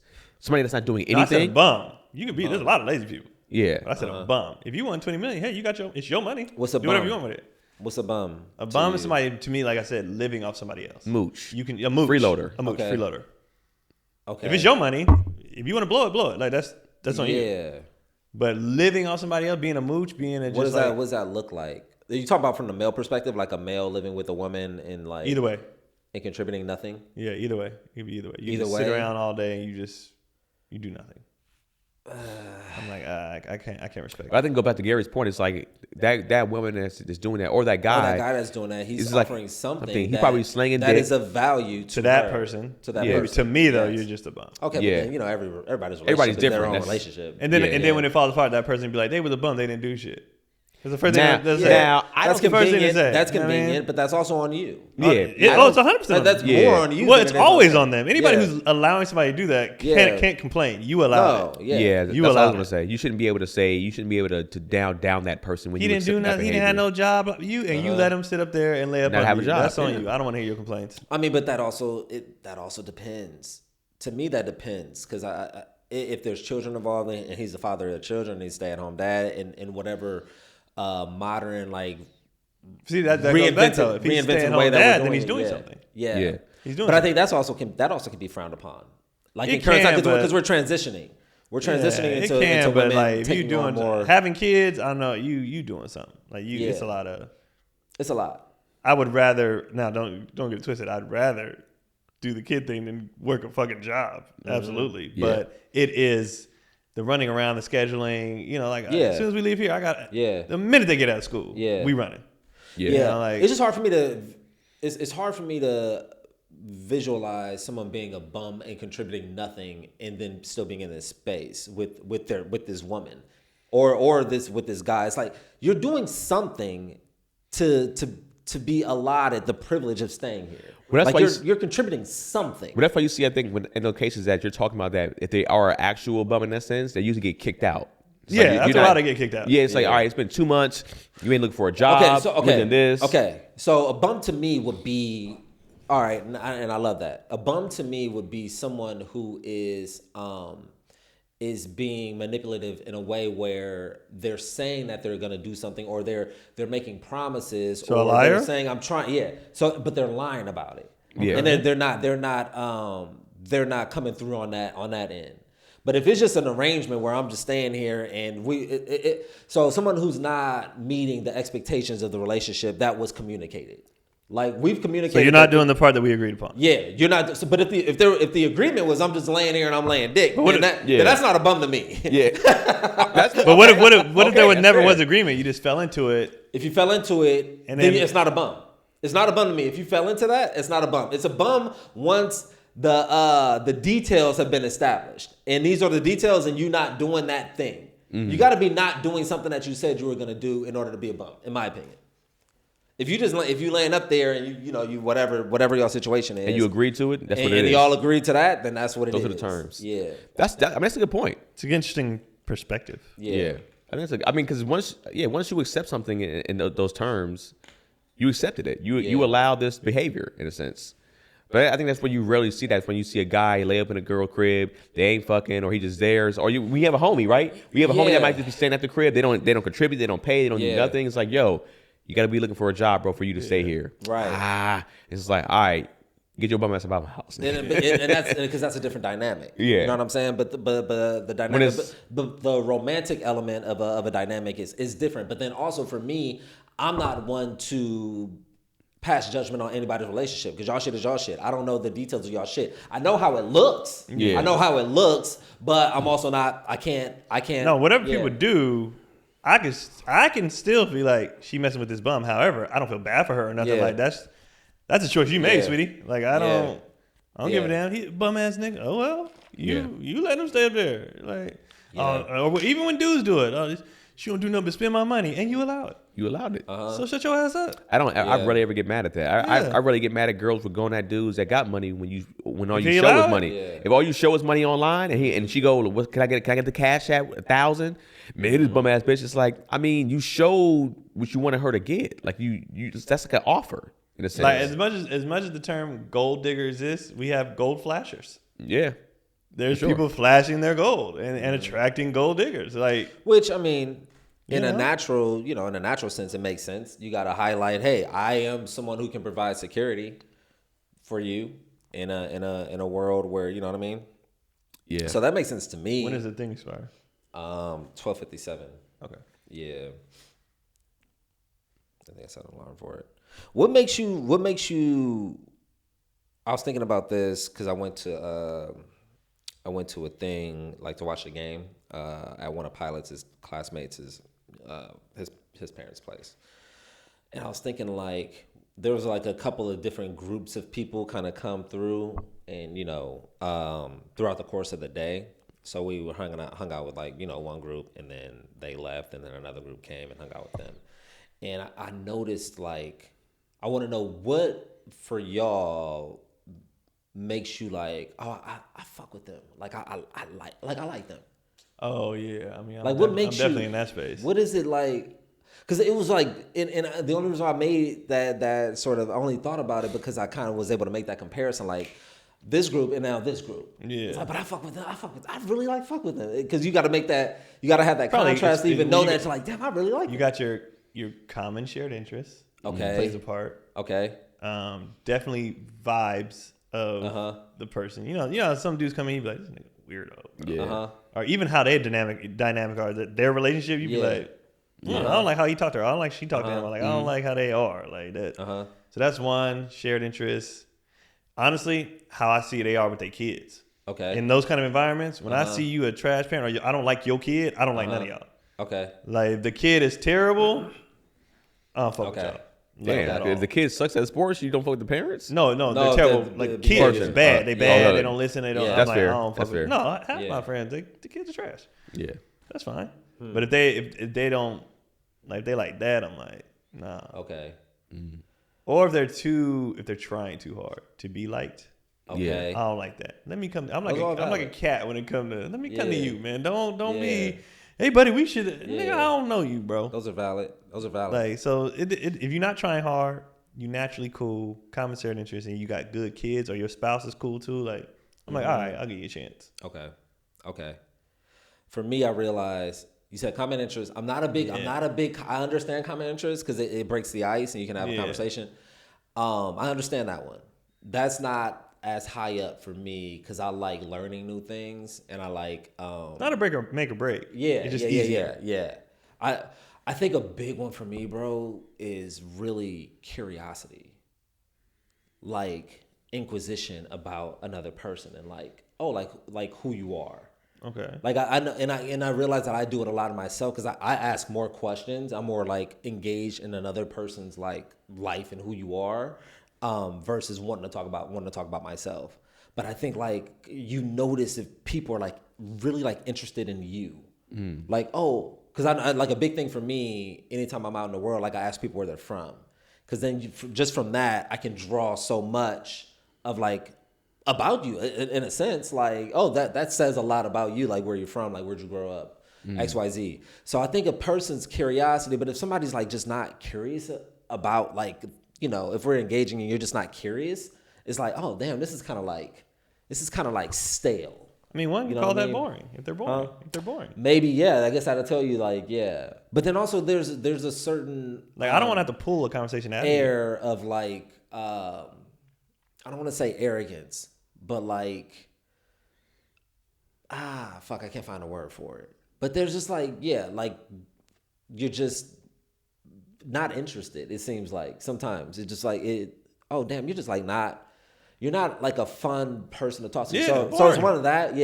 That, and then if I can kind of break the surface. So for me, like if I'm talking to somebody and and we're having like at some point I'm gonna say some shit I ain't supposed to say. Oh, okay. And I'm gonna see. And it depends on how you handle that. That plays a how part. you handle like I know. You cool. Because I'm going to say some shit. Like I do it every time. I'm going to slip up in there with some shit. Every time. I'm definitely testing to see how free you know what How free I can be. How free I can be plays a major part. How much I can be myself. And and that kind of plays into common interest a little bit.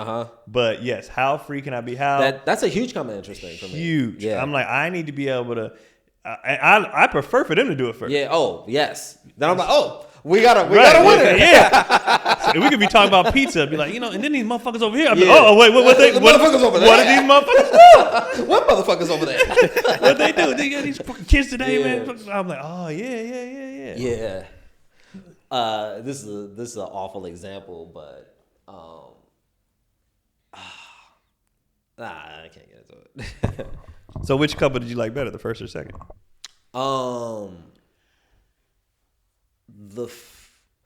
The first. The second was they're cool. Like everybody's cool, but like when you like, damn, I really like, something stuck out and it was memorable. It was like she actually came by herself. She's trying to cheat. Huh? What? Wait, what did he say? I get it. But no, the add herself. The kid's mom actually invited her and her kid because her kid's the same age as Jory. Mm-hmm. So they thought that they would connect or whatever. But the woman's kid couldn't come because she had like just got sick that morning. But she still came. Like that's still kind of dope in itself. Like you still came, your kid couldn't come, so she still came. Huh? I'll be honest, I'm not coming. Unless the adult's my friend. Oh no, the two. Okay. That's like her best friend. Oh, yeah. So she came. So she still came, and she was like a former child, like movie star. Okay. Like, but she was hella dope. Just like fully invested and interested in like hearing about me and Jess's our dynamic and like how we met and shit, and just talking about like how we parenting. Because I'm big because in these spaces you can come across a lot of parents who are doing like some form of gentle parenting, some form of it, I'm real quick to be like, I'd be a human in front of my child. Yeah. I let my child see very human instincts, emotions, behavior, and we have the space to where we have discussions and we have a conversation after. Like, but they gonna see like some raw energy. Like, it ain't gonna be all curated and all like, you know, presented in whatever such way. So, but I'm very open about that. And if you can listen to that and entertain it, then we can rock. But you know, it was just a fun. I think I said something like talking about how Jory is always like will always blame us for like, you know, for whatever. She could do, nigga. She can knock all these motherfucking plans down. She can pull that down. And then as soon as you're like, Jory, why would you knock all that stuff down? Like, you can't do that. And she'll start, you make me cry. It's not gonna make you cry. Yeah. Bitch, you fucking Yeah. You make me sad. So I did like a little riff off of that, like how that is kind of, I don't want to say telling, but it being sort of I mean, accustomed to that. In fairness, in Jory's defense, she's a woman. They don't know accountability. That's what I was saying. Yeah. So I was using that to make a broader statement of like, I've been used to that. Like, you know what I mean? In college, you not use like an example like, you cheated on me, you make me cry. It was just fucking like cracking up off of that. And the lady was with it. Yeah, the lady was like, she was all on board, like dying. I was like, Vibes. She was. What about you? You meeting couples? What makes you like a person? Like how you pick a couple that you like? Ooh, we can fuck with them, but we don't fuck with them. I'm very just, I don't know. I'm very just organic on just like letting the conversation flow. Sometimes it's looks. What, like y'all look like a good couple? Nah, it's just like you know. What do you mean looks? I guess how am I trying to say this? It's not about being. No, man. Say it, bro. Say what you really meant. No, I'm trying to figure out how I'm even trying to verbalize it. Okay. I guess. I guess looks at it. I guess if it's like a I don't know dirty look or whatever. Oh, okay. Because sometimes we don't even. Are you in spaces with different dirty couples? Different times, Dirty, like musty couples. you might just get caught on a bad day and it sucks. You know, somebody. Not if y'all going to. You talking about like BO? Yeah, well, so you talking about if we're just going out or whatever the case may be? We just, So most an scenarios event. that we're in now, we're going to Social settings. a social gathering. Yeah, social you settings. know? So I don't think anybody's coming to the social gatherings Stank. crusty. It's in those situations. It's more like, you know, conversation, how the conversation starts to flow. And if it's organic and funny and lighthearted, and you're just chilling. When somebody's like it's like it goes back to vibes, common interests. There's a lot of things that y'all already said. To be honest with you, it's like it's not. I don't have like a big revealing thing of like they gotta have this particular thing. What about Janelle? What makes her like, oh, I like them? Because she's a little more reserved in how she presents. So so with that, she's probably more observational. She's observing things in people. She'll give like the woman answer. Like I'll be like, man, this ain't pretty cool. She'll be like, I don't really fuck with them. Why? Just something. Okay. Okay. And So then that's not good enough, man. Just feeling. Yeah, and then maybe she doesn't know how to Just trust her verbalize it either. instincts. Yeah, but she's just like, it's just something like maybe it might have been a look that was given that she was just like, I don't like the way that looked. That was like, you said something that should have got that type of look, and I peeped that look, and I don't trust that. Yeah, interesting. And so she's, you know, I can catch that sometimes, but I feel like she's more observing in that sense where she's already quiet. Yeah, she's not talking a lot anyway. She's always sitting there like, See, I would judge that. kind of chilling. Bro, I'd be like, man, dude, cool. She sucks, bro. You know what I mean? Like, I would judge that. like that. If you speak to her, she's gonna I'm speak. not like that, when me and but Kylie leave, you know what I mean? I'd be Yeah. like, the wife gave us nothing, Not like man. that. Yeah. But that's kind of funny, and it's funny when like that type of pair comes together, because like Jess is a little more reserved on the front end, right? Usually, right? So a lot of times, you know, she could come off a certain way, but then she'll also be judging other people who are like her. But y'all the same thing. Y'all the same person. Right. Nah, it's like with Keon. I'm sure I don't know how Keon. You have to tell me how you felt when you first met Janelle versus now. You and Janelle are cooler now, so you know Janelle can have a dark sense of humor. She'll laugh at some wild shit. But I'm sure at first you're probably just like, she seems Yeah. And No, then but she was quiet, but she was still like, she's laughing at shit. yeah, you know, she didn't say nothing, but Yeah. she didn't have a problem with what was being said. But I tell you where Janelle wins is her look. So her look speaks a lot. her look says a lot. Just the way like she wears her hair and the way she kind of carries herself and her style. What do you mean? Like her style is not like like boring or muted. Like she has like a dope style that invites people in, and it's interesting. So with that in itself just shows that she's an interesting person. You just have to get behind this, whatever her cloak is. Yeah, and that's what it is about her. I think sometimes with women they kind of might even have to be a little bit more reserved. When you see the girls that have the big personalities up front, it is interesting. I think it's more rare to see that. I do think this space is fairly good because most we talk to a lot of entertainers who want attention. Yeah, and that's somebody who's not desperate for attention is kind of dope. Yeah, when we're around people that are not like that are not in the entertainment business, and we meet them as a couple, they're normally kind of just like the wife's kind of just like hi, kind of chilling, and then the shell kind of cracks open. If you say something wild, they kind of laugh like, oh, okay, you're there. Yeah, and then you kind of go from there. Yeah. Yeah, it's very interesting. I've been judging a lot of different shit. Meanwhile, knowing we being judged, but I don't give a fuck. Yeah. Like I don't like Cotty's whole thing when we would go out was how she was worried about how people viewed me. I'm like, I don't give a fuck. Oh, same. Yeah. Fuck. Yeah. Yeah. You know what I mean?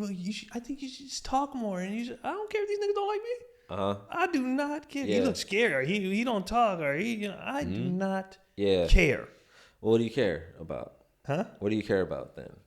In those dynamics? Because you're there. Is the food good? Is the drinks flowing? So you know what I mean? Like, hey nigga, you know what I mean? I'm here for the food, bro. I'll be honest. Every time I don't care about these people. I don't care about none of these people. I am here. It's free drinks and it's food, bro. I don't give a shit. What else is going on with that? But on the flip side, she does care. So that's where the yin and yang come in, and that's why y'all make a good, you make a good couple with somebody who don't give a fuck. I give a fuck. That's the opposite. Because she's coming in, hi, speaking to everybody. I'm like, how you doing? I'm which speaking. Is dope. Which is I'm speaking, but then it's like, nigga, don't. You're not pushing it. I'm not pushing shit. I can tell when Justice pushing it, and I'm just like, fuck, you need to pull back a little bit. Like you need to. She like laughs at herself when she like, she'll say something and then she'll like laugh like right after she says it. It's like, that's nerves. Yeah, a lot of nerve, a lot of hair, a lot of. Just nervous as hell. Yeah, it's adorable. Like you don't got to do none of that. But it's also cool, like to know that you're trying, but then also like to know that you can also take the back seat if I'm like. More naturally kind of engaged in this. I think I was gonna say once I talked to Janelle about it sometimes I'm like, hey, you need to speak more. You need to like people say hi, they reach their hand out because since she's a German folk sometimes she wouldn't always be the whole handshake. I'd be like, yo, you're gonna need to be a little bit more. And she was just like, well, I have social anxiety, like real social anxiety. And I'm just like, okay, cool. There's some people that like some other like female comics that I know she knows, and she's cool with them now.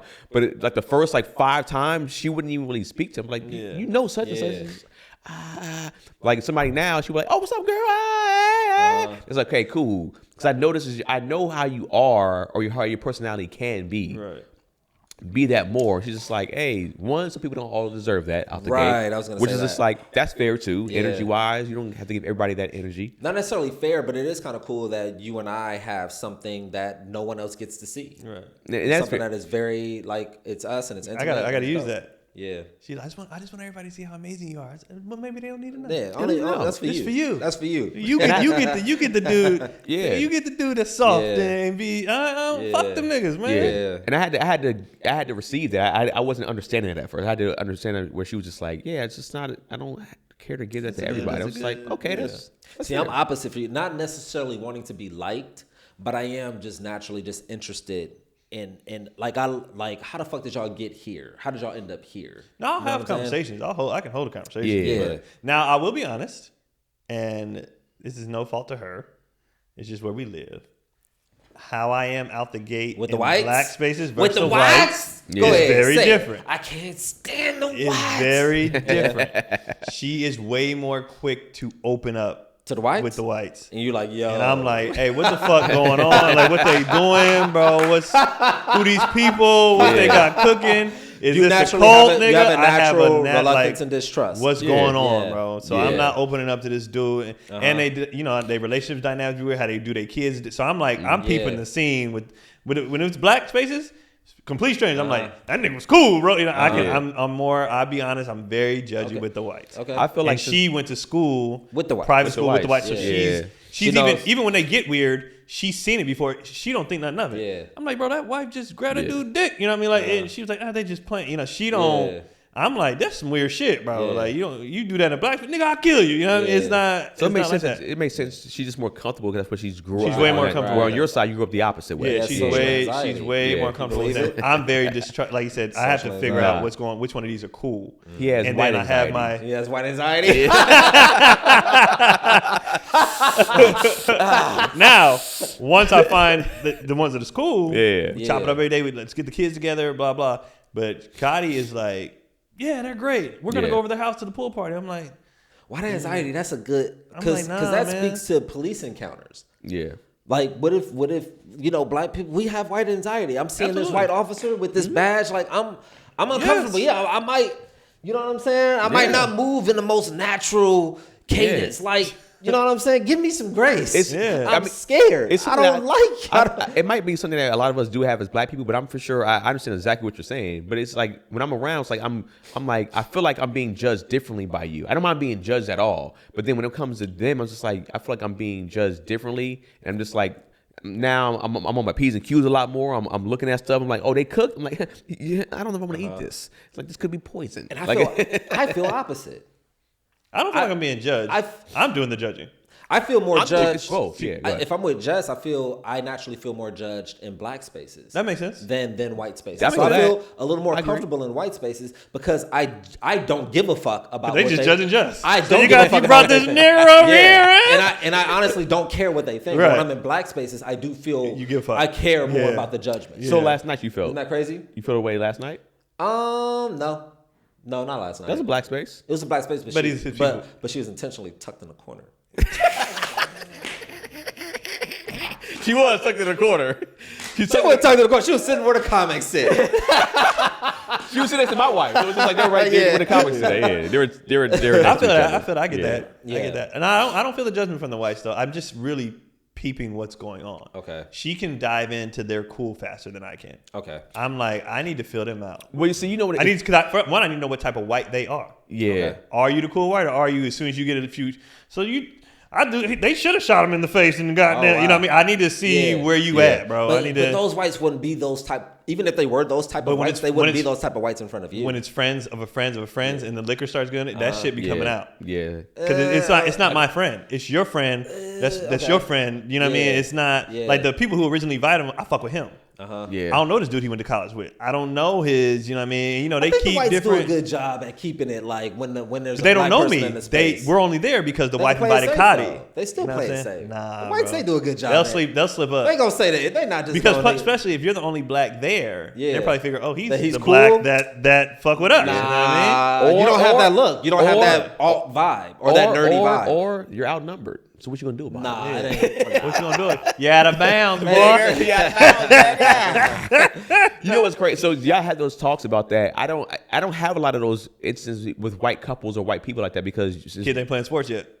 They ain't playing sports yet. And then I think Janelle, she grew up in so many black spaces, and I grew up, I guess, mixed black spaces. And so our friends groups aren't that. Especially like as of right now because of sports. But mine weren't either. Yeah. Before we had the kids, I hung out with y'all. I hung out with but Cotty always had a white side in a sense. She did, but other than her family, we did not operate white. We started playing sports, especially where we live. That's when we really started operating heavy in white social gatherings. Like heavy. Before that, we was hanging out with my friends and their kids. I saw a picture of Kendrick's second birthday. And we all took that picture in the backyard. It's not but niggas. Yeah. His birthday parties now, whatever. It's his school friend. You know, they start school. They start, it gets way more broad. And that's when I'll be like, I wonder what that looks like for them. Because this is still, it's kind of a fairly, like when growing up, because even though, we went to where we went to, and that school was like pretty fucking diverse. Yeah. But you weren't hanging out with all of them like in middle school, and like it was all still very. It changed. Elementary, everybody was together. Okay, and then middle school, you saw everybody start black, segregating, white, and then by Deer Valley, even though it was super diverse, it was still very. You hung out with you, and then but in elementary school, y'all was all elementary. Everybody was rocking. Interesting. Everybody. My friend Ken lived down the street. Me and him was.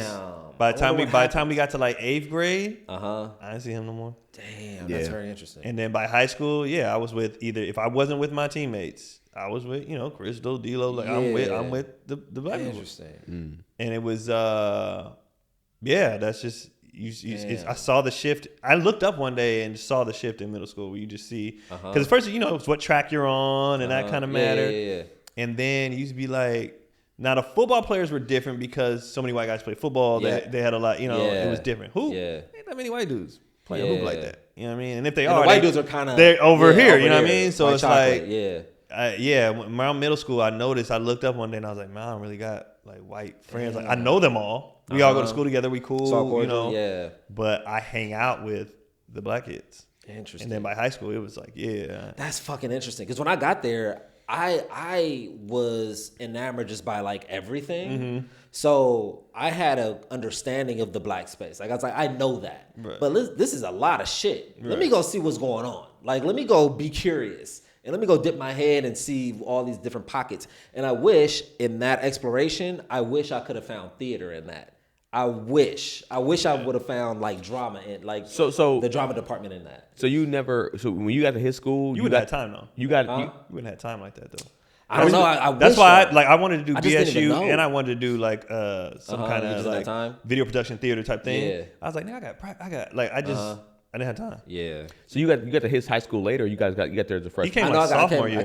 Junior year. Junior year. Yeah, I came my Oh, junior okay. year. Okay. Yeah, we moved. With his my capri junior year. pants. That's what I know. Was you just at your old high school the same way, or did you come from that? Was you at a black my old high school? We were wearing uniforms. So that was my first time. Nigga, that was my first time not wearing uniforms since 5th grade. Oh. Yeah, so middle school, all Damn. the middle school, my first 2 years of high school, I was in uniform. So was your high school, was it more black?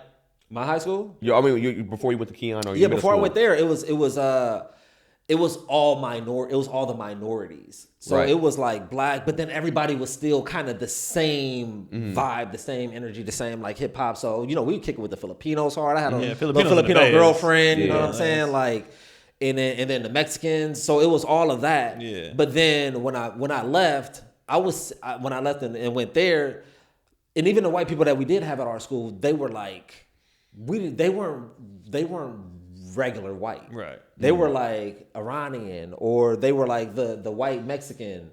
Like, like we call him white Mike. It's like, that nigga ain't even white, he's Mexican. Right. He just hella pale. He's just fair skin, But going there, that was my first. First like exposure to regular white, to like Oakley glasses, frosted tips white. You never seen that era. In sync white. We never seen that shit. Right. I never, like the Lincoln whites in Park, San Francisco white. was private school whites or hippie whites. Yeah. I've never seen working class, middle school, future police officer whites. Damn. Didn't see them. Damn. So that was crazy. And we had like the white girls were like white. Turn on TV, Bayside High, white. They were like clueless white. They were like white. They were white. Like the cheerleaders, the cheerleaders were like half of them were legit dumb. Like legit white, legit like fucking Valley Girl, blonde. So like what's the game? Like they were my high school, our high school was TV. Yeah. Like the athlete, the jocks, the nerds, the goth kids here. Like it was like TV. And I was interested in all of that because I came from just this one environment. Yeah. I was so used to it. I was like, I'm gonna be with the black. I know what we know. Yeah. You know. I feel like, I don't know, maybe because LA is similar in the sense where diversity was. It was similar to where when I got to high school, I feel like middle school is where everything started. Middle school was very similar to where it's like, all right, you have your not the necessary. We had race riots at our school, but when it came to the goth kids, they were all a mixture of them. It was like white, black, whatever. If you were goth, they were all subculture. Yeah. And then the athletes, they were all cutting each other. Yeah. I actually had a crush on this Mexican goth girl. She was so cold. I was in love with this bitch, but that was how our high school was. Pretty diverse. Also, I guess middle school was diverse. Also, elementary was fairly diverse. We had to wear uniforms for 1 year in middle school. It was weird. It was like the 7th grade year they made us wear uniforms, and then after that we didn't have to wear it. Oh, because 6th and 7th graders had to wear uniforms. 8th graders didn't have to. You could wear whatever you wanted. But like it they didn't do it my 6th grade year. They implemented my 7th grade year. So when I got to 8th grade, I only had to wear it one time. Yeah. So we was able to go back to our clothes. But I understand them uniforms was probably like the biggest reason why I'm like anti like sneakers or up to date on sneakers. Because when you were wearing uniforms, so much pressure and the highlight of your whole outfit. And the only way you could really express yourself was through your shoes. Yeah. And that was like, it was a lot of pressure to like maintain and stay up to date on, you know, all that shit. So then after I got out of uniforms, and then I was like, nigga, I'm done with Jordans. Yeah. I'm done. Like, I'm done. I didn't have them. Were you the only? Oh, okay. I had to work. You know, my dad ain't gonna buy. You know, that nigga get a job. So now you living. And it's my money, and I'm like, I ain't spend $150 on no goddamn shoes. Yeah. Okay. Were you the only you at your school? The only me? Yeah. Yeah. Okay. Yeah, for sure. So we had a couple of Garys at our school. Okay. We had a couple of like, you know, this is. I guess you wouldn't call them awkward. We call them the weird black nigga, whatever case may be. But they dress differently. But I wasn't. No, he wasn't. I was like only that. weird in the way that I dressed. So your personality wasn't I definitely weird. identified. No, my personality was not weird. Yeah. My internal like dialogue and my like inner thoughts were like a bit askew, but I could still play the role. I never thought he was weird. I thought he was gay. I never thought he was weird. Yeah, I could dress weird. But still be I'm normal. telling you, he showed up and like he would wear these capri pants and like low cut, and I was like, yeah, this nigga.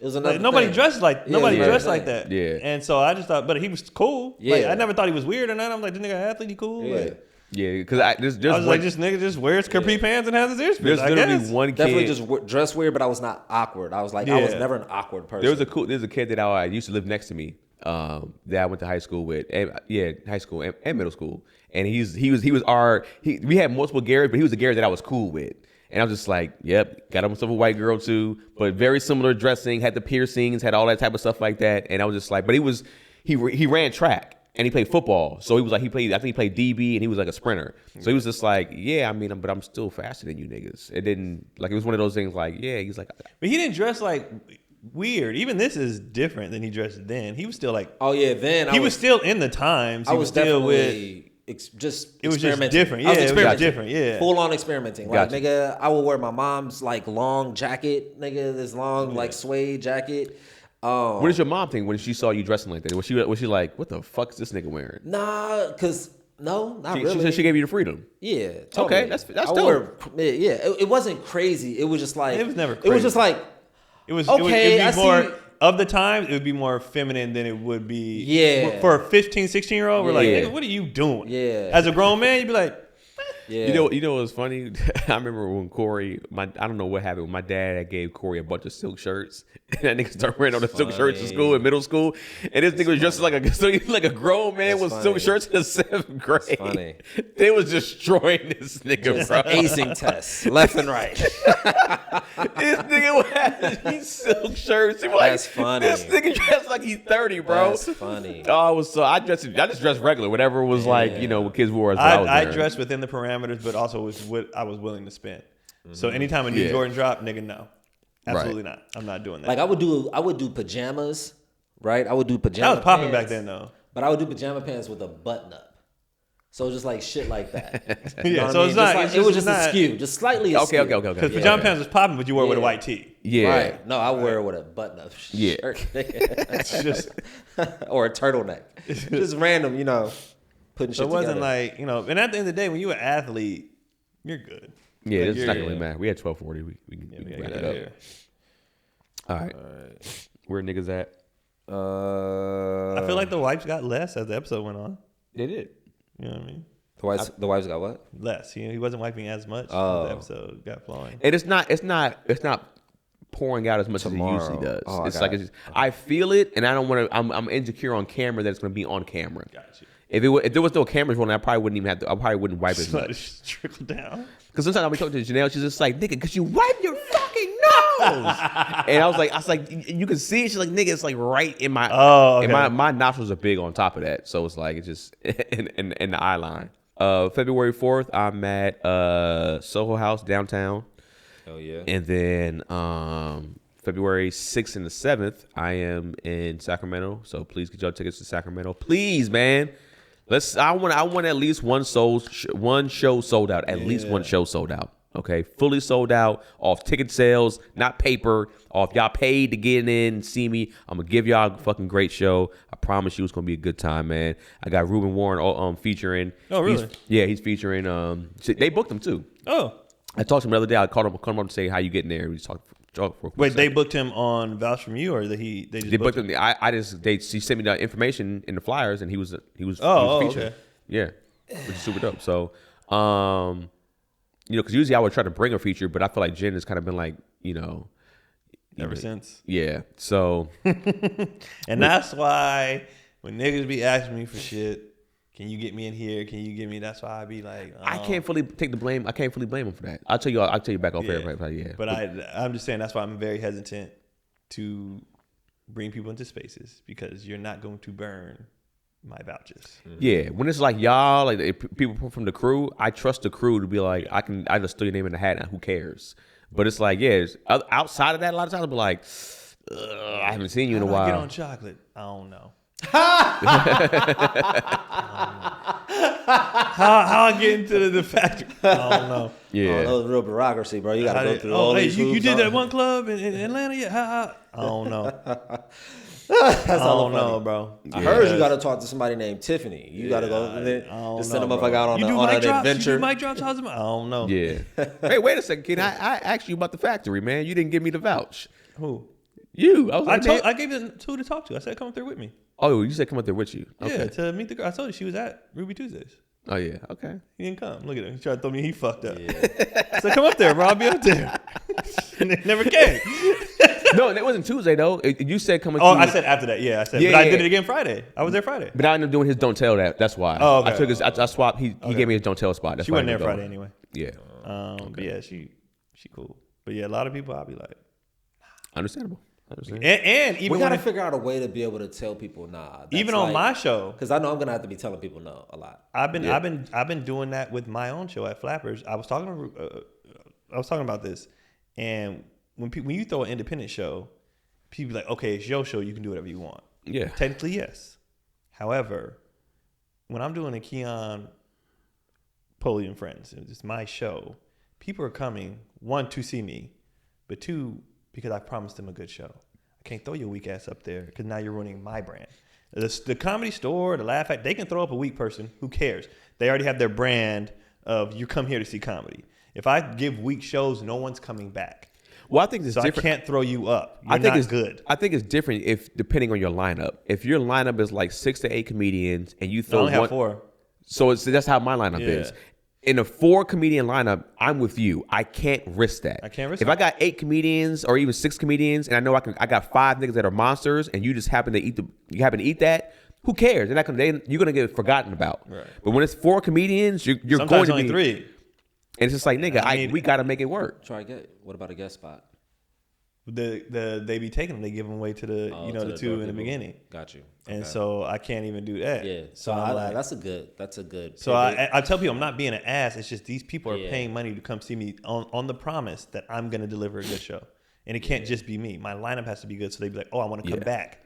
Right. And see a good show regularly. Yeah. So they be like, hey man, throw me up. I be like, if I do it, there's people I got to get through. Yeah. Which is true. There are people I got to get through first. Okay. You know what I mean? Like I got, when I first started, I got to get him, got to get him, you got to get your boys, and then you got to get your homegirls, and then people you really think is funny. Articulate that in a way that's not like, you know what I mean? Get better, bro. There's no way. I don't think there's a way, bro. Because it's like, because if you go like, hey man, I don't think you're ready yet. You're kind of still green. Who you think you are? Yeah, can't do that. You can't do that. You're like, hey man, I gotta see. Or if I ain't, because the thing is, now one way is I haven't seen you. Yeah. Okay. I've never seen you. Okay. Oh, I've never. Wait, people are asking you who you've never seen. I know them, but I've actually never seen them get up. Yeah. So I'm like, I've never seen you. But then they'd be like, I've seen you a tape, and I'd be like, I'm not a producer. Like, I don't want to watch it. It's almost good to have a producer of a show like that. It is. So they can be like, hey, you're not good enough. And it's just like, hey, man.